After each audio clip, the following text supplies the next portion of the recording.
हाय everyone, welcome और welcome back to my channel teaching era. CTET के important question की ये सीरीज़ है। मैं ऑलरेडी बहुत सारे टॉपिक्स बना चुकी हूँ जो सीटेट के पेपर में हमेशा मोस्ट रिपीटेड रहते हैं। अब कुछ ऐसे टॉपिक्स हैं जो आ भी जाते हैं और नहीं भी आ जाते, तो अब हम उन पे काम करेंगे। जैसे हमारा आज का टॉपिक है एक्सपोनेंट एंड पावर। इस पे भी लगभग हर एक ईयर में, जैसे 2 साल एग्जाम होता है तो एक बार आ जाता है, फिर दूसरी बार नहीं आता। लेकिन अगर ये क्वेश्चन नहीं भी आता है फिर भी एक्सपोनेंट एंड पावर आपके सिंप्लीफिकेशन के लिए भी इंपॉर्टेंट रोल प्ले करता है। सिंप्लीफिकेशन भी सीटेट के एग्जामिनेशन में हमेशा आता है। तो सबसे पहले हम देख लेते हैं एक्सपोनेंट पावर में अगर सीटेट में क्वेश्चन आते हैं तो या तो उसके स्टैंडर्ड फॉर्म से आते हैं या तो सिंप्लीफाई करने के लिए ये फॉर्मूले आते हैं। मैं भी आपको प्रीवियस ईयर के क्वेश्चन भी दिखाऊंगी। सबसे पहले मैं आपको बताती हूँ एक्सपोनेंट एंड पावर आपने देखा ही होगा। जैसे मैं बोलती हूँ पावर का मतलब क्या होता है, जैसे अगर मैं बोल रही हूँ 2 की पावर 3 तो ये इसकी पावर हो गई। और एक्सपोनेंशियल टर्म भी इसी को बोलते हैं, पर वो जैसे x की पावर अगर मैं 2 बोल दूं तो इसे हम बोलेंगे कि ये एक्सपोनेंशियल फॉर्म है। इसे हम फाइंड कैसे करते हैं? 2 की पावर 3 का मतलब है 2 की 3 टाइम्स मल्टीप्लीकेशन। 2 2 जा 4, 4 2 जा 8।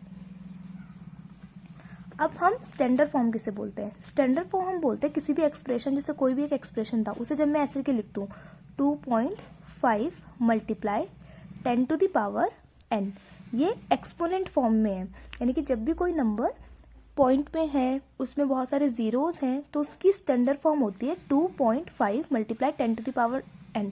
ये एक वेरिएबल है, ये मैंने खुद से एग्जांपल लिया है। इसका मतलब ये है कि अगर कोई नंबर ऐसे मैंने लिखा है 662.8 तो मुझे इस पॉइंट को 1 नंबर के बाद यहाँ पे शिफ्ट करना है और यहाँ पे पावर को इंक्रीज कर देना है। तो ये स्टैंडर्ड फॉर्म होती है कि जो पॉइंट है वो सिर्फ एक नंबर के बाद होना चाहिए और 10 टू द पावर में आंसर होना चाहिए, तो हम उसे बोलते हैं कि वो स्टैंडर्ड फॉर्म है। देन हम एक्सपोनेंट एंड पावर के फॉर्मूले देख लेते हैं। जैसे x की पावर a और x की पावर b का फॉर्मूला x की whole power a plus b हो जाता है। इसे आप कैसे करके समझ सकते हैं? जैसे अगर बेस सेम है, जैसे मैं बोलूँ 3 की पावर 2 है और 3 की ही पावर 4 है, तो इन टोटल ये हो जाएगी 3 की पावर 4 प्लस 2 यानी कि 6। ये फॉर्मूले होते हैं कुछ। अगर x की पावर a है और वो डिवाइड कर रहा है x की पावर y से, जब मल्टीप्लाई हो रहा था तो पावर को हमने ऐड कर दिया। अब जब यहाँ पे डिवाइड हो रहा है तो हम पावर को सब्ट्रैक्ट कर देते हैं। इसका एग्जांपल सेम ऐसे देखते हैं कि अगर 3 की पावर 4 है और हम डिवाइड कर रहे हैं 3 की पावर 2 को, बेस सेम है, इस नीचे वाले को बेस बोलते हैं, ऊपर वाले को एक्सपोनेंट या पावर बोलते हैं। तो इसमें भी हम क्या करेंगे, बेस तो सेम रहेगा और पावर को हम सब्ट्रैक्ट कर देंगे, 4 माइनस 2 यानी कि 2 हो जाएगा। दूसरा फॉर्मूला क्या बोलता है कि अगर बेस अलग अलग है, जैसे x की पावर a है और y की पावर, इधर मैंने ये गलत लिख दिया, y की पावर भी a है, तो इन टोटल जैसे मैं बोल रही हूँ कि 3 की पावर भी 4 है, ठीक है, और हमें मल्टीप्लाई कर रही हूँ 5 की पावर भी 4 है, तो टोटल क्या हो जाएगा, मैं 3 और 5 की मल्टीप्लाई करके इसकी होल पावर 4 कर सकती हूँ। ये सारे फॉर्मूले हैं, इनसे क्वेश्चन ईजी हो जाता है और हम सिंप्लीफाई जल्दी कर लेते हैं। देन अगर किसी भी एक्सपोनेंट की पावर 0 होती है तो उसका आंसर 1 आता है। जैसे अगर मैं बोल रही हूँ 2 की पावर 0 तो उसका होल आंसर 1 है। x की पावर 0 उसका आंसर 1 है। देन अगर कोई भी नंबर अगर उसकी पावर नेगेटिव है तो मैं इसे रेसिप्रोकल करके पॉजिटिव कर सकती हूँ। जैसे अगर मैं बोल रही हूँ 4 की पावर -3 है तो मैं इसका रेसिप्रोकल कर दूंगी। रेसिप्रोकल मतलब 4 के नीचे 1 है, तो ये 1/4 और इसकी पावर 3 हो जाएगा।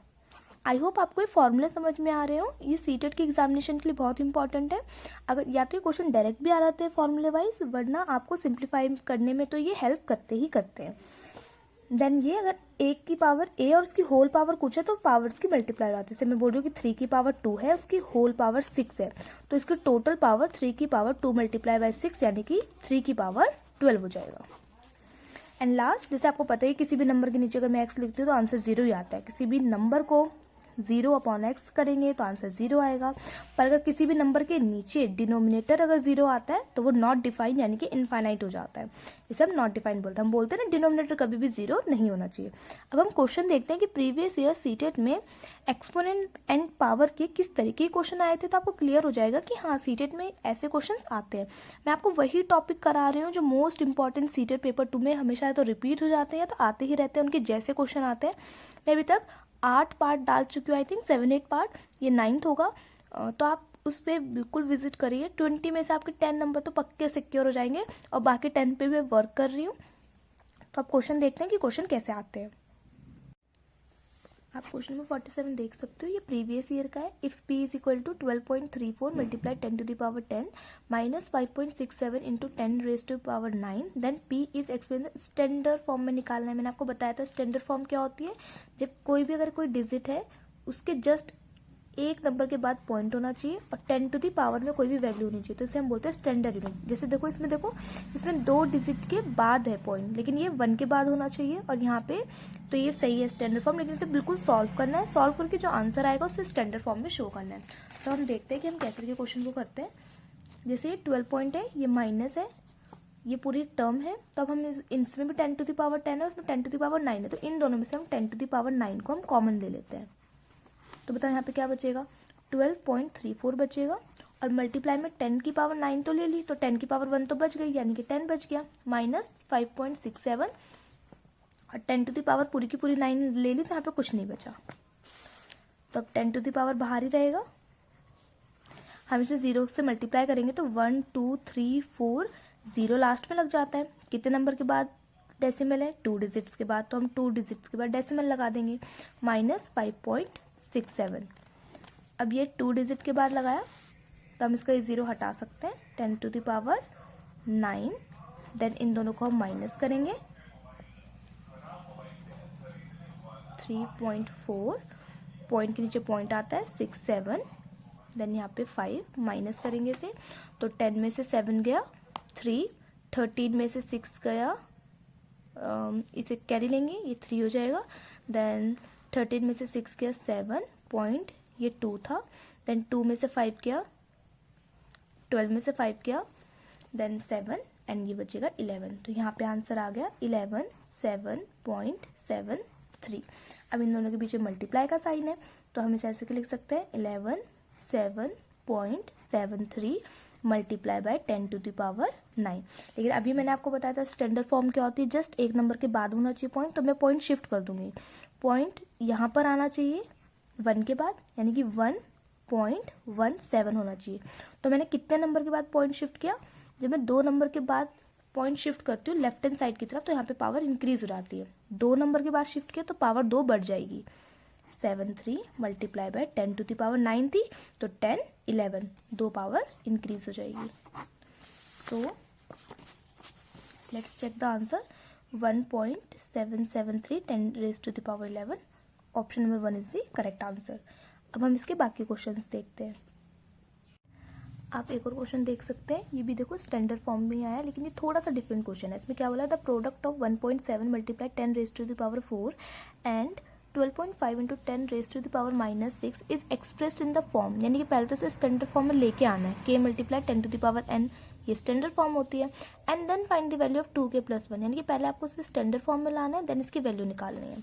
तो लेट्स गेट स्टार्टेड, हम सॉल्व करते हैं। देखो ये दोनों नंबर है, दोनों का प्रोडक्ट निकालना है। अब प्रोडक्ट का मतलब क्या होता है, मल्टीप्लीकेशन होता है, तो हमें बेसिकली इनकी मल्टीप्लीकेशन करनी है। Multiply 12.5 multiply 10 to the power -6, तो दोनों नंबर को एक साथ ले लो, 1.7 मल्टीप्लाई 12.5 मल्टीप्लाई, अब देखो बेस सेम है तो पावर हमें ऐड करनी है, 10 to the power 4 plus, but ध्यान रखना है कि इसमें साइन माइनस का है, तो हम कर प्लस रहे हैं, लेकिन आपने पढ़ा होगा इंटीजर प्लस माइनस माइनस हो जाएगा। देन हम इन दोनों टर्म्स की मल्टीप्लाई कर देंगे। मैंने मल्टीप्लाई पहले से कर रखी है, मैं आपको बता देती हूँ। 125 1.7 की मल्टीप्लाई आएगी 21.25, क्योंकि 2 नंबर के बाद पॉइंट है तो आंसर में भी 2 नंबर के बाद पॉइंट आ जाएगा। Multiply 10 raise to the power plus minus minus होता है, तो 6 - 4 2 हो जाएगा, और साइन उसका आता है जो बड़ा होता है। अभी डेसिमल में है, डेसिमल हम रिमूव करते हैं तो नीचे उतने ही 0 इंक्रीज हो जाते हैं। मल्टीप्लाई 10 टू द पावर -2, 2.25, इसका मतलब 10 की पावर 2 ही होता है, मल्टीप्लाई 10 की पावर -2। अब बेस सेम है और डिवाइड हो रहा है तो पावर माइनस होती है। ये सब मैंने आपको प्रॉपर्टीज में पहले ही बता दिया है। 10 की पावर -2 -2 हो जाएगा, तो इन टोटल ये हो जाएगी 10 to the power minus minus plus, और साइन उसका आता है जो बड़ा टर्म होता है -4। अब क्योंकि मुझे इसे स्टैंडर्ड फॉर्म में लेके आना है, ये स्टैंडर्ड फॉर्म नहीं क्योंकि इसमें डेसिमल नहीं है, तो एक नंबर के बाद इसमें डेसिमल आना चाहिए। तो मैंने कितने नंबर के बाद डेसिमल लगाया, 1 2 3, तो जब मैंने 3 नंबर के बाद यहाँ पे डेसिमल लगाया तो यहाँ पे 3 नंबर बढ़ने चाहिए। प्लस 3। देखो मैं प्लस कर रही हूँ, कहीं पे माइनस कर रही हूँ, लेकिन वो जैसे यहाँ पे करना माइनस था, लेकिन वो माइनस माइनस प्लस हो गया क्योंकि ये इंटीजर्स है, तो इंटीजर्स का आपको ध्यान रखना है। Multiply 10 to the power plus minus minus होता है, तो माइनस के 1 हो जाएगा। अब ये आपकी आ गई स्टैंडर्ड फॉर्म जो उन्होंने बोल रखी थी कि जो स्टैंडर्ड फॉर्म है वो k multiply 10 to the power n में है, यानी कि आपका आंसर आ गया k multiply 10 to the power n। तो यहाँ पे जो k की वैल्यू है वो 2.125 है और जो n की वैल्यू है वो -1 है। तो उसके बाद आपको वैल्यू किसकी निकालनी है? वैल्यू आपको निकालनी है 2k प्लस n की, 2k प्लस n। तो 2.125 multiply by 2 plus n, n का मतलब -1 है। तो आप इसे सॉल्व करेंगे, 5 टू 10, 1 कैरी, 2 टू 4, 2 4, 3 नंबर के बाद पॉइंट, तो पॉइंट आ जाएगा। प्लस माइनस माइनस होता है तो आप माइनस करेंगे, तो सिंपल 4 में से 1 गया 3.250 is the answer. Now you can check your option 3.25। तो option number 4 is the correct answer. I hope आपको समझ में आ रहा हो कि एक्सपोनेंट एंड पावर के किस तरीके के क्वेश्चन आते हैं। मैंने कोशिश करी है कि मैं सीजेट के सारे ही वो टॉपिक ले लूँ जो मोस्ट रिपीटेड रहते हैं, जिनके चांसेस बहुत हाई रहते हैं। अब एक्सपोनेंट एंड पावर भी एक ऐसा टॉपिक है जो हर बार एग्जाम में आ जाता है, अगर ये ना आए तो सिंप्लीफाई के लिए आ जाता है, तो इनकी प्रॉपर्टीज़ बहुत इंपॉर्टेंट हो जाती है, जो मैंने आपको वीडियो के स्टार्टिंग में ही बता दी थी। और आप मेरे प्लेलिस्ट में जाकर सीटेट मैथ्स, सीटेट दिसंबर वाली प्लेलिस्ट में जाकर सारी वीडियो विजिट कर सकते हैं, ये आपके लिए बहुत ही ज़्यादा हेल्पफुल रहेंगी। मैंने अपना खुद एक्सपीरियंस 2 टाइम मैंने सीटेट दिया है, उसका पूरा एक्सपीरियंस मैंने आप लोगों के साथ शेयर किया है, कैसे कैसे क्वेश्चन आते हैं मैं आपको बता रही हूँ। अगर आप प्रीवियस ईयर अच्छे से कर लेते हैं तो आपका एग्ज़ाम बहुत अच्छा जाना है। ये बाकी सब्जेक्ट के लिए भी लागू होता है। अगर आप प्रीवियस ईयर 3-4 साल के भी कर लें और OMR शीट में प्रैक्टिस कर लें तो आपका एग्ज़ाम ये फर्स्ट टाइम में ही क्लियर हो जाएगा। और फर्स्ट टाइम में ही क्लियर हो जाए तो ये बहुत अच्छी बात है, क्योंकि ये तो एक एलिजिबिलिटी है सिर्फ, इसके बाद आपको मेन एग्ज़ाम के लिए प्रिपेयर करना है। आई होप आपको ये सीरीज़ यूज़फुल हो रही हो। अगर यूज़फुल है तो प्लीज़ लाइक शेयर सब्सक्राइब करें। अगर आप वीडियो को लाइक करते हैं तो मुझे भी एक मोटिवेशन मिलता है और वीडियोस अपलोड करने के लिए। और आप कमेंट भी ज़रूर करें कि आपको किस टॉपिक पे सीटेड मैथ्स में आपको वीडियो चाहिए। Thank you for watching. मिलते हैं नेक्स्ट वीडियो में, तब तक के लिए bye bye. See you in the next video.